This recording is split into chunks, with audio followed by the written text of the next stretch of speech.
quelques mois, j'ai fêté mes 50 ans de profession. Et je peux vraiment dire à quel point cette fête est un moment d'action de grâce et de grande joie. Et de tout cœur, je peux les partager avec vous.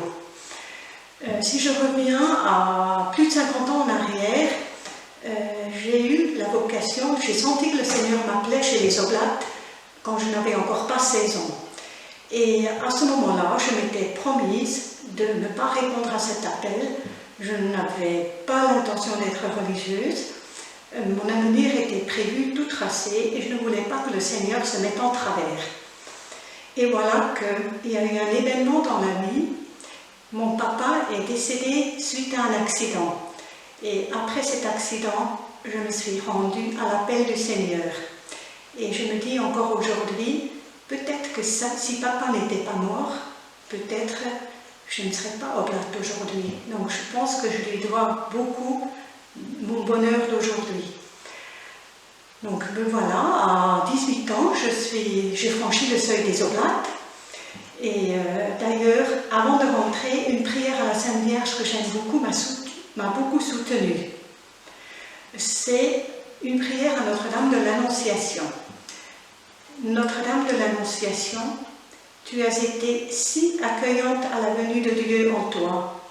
Tu t'es laissé remplir de la grâce divine. Fais que je sois disponible comme toi quand Dieu frappera à ma porte.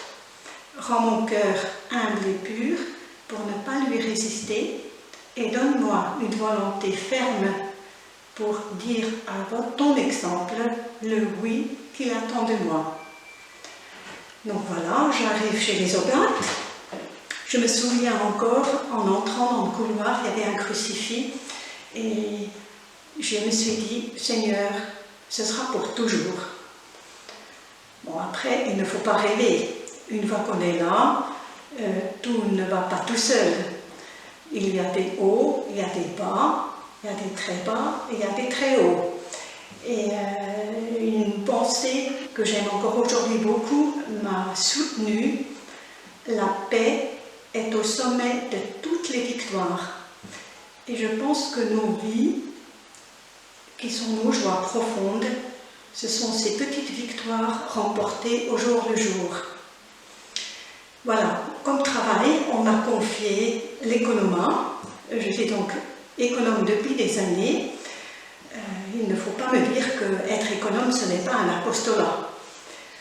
Je crois qu'à travers les chiffres, à travers le travail de tous les jours, on rencontre toutes sortes de personnes, des élèves, des parents, des entreprises.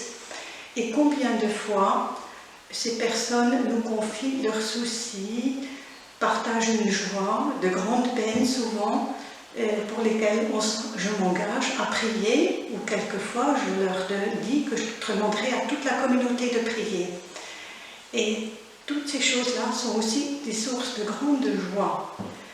Si, avec le recul de 50 ans, je crois que je peux laisser un message, dans ma vie, dans nos vies, tout est grâce.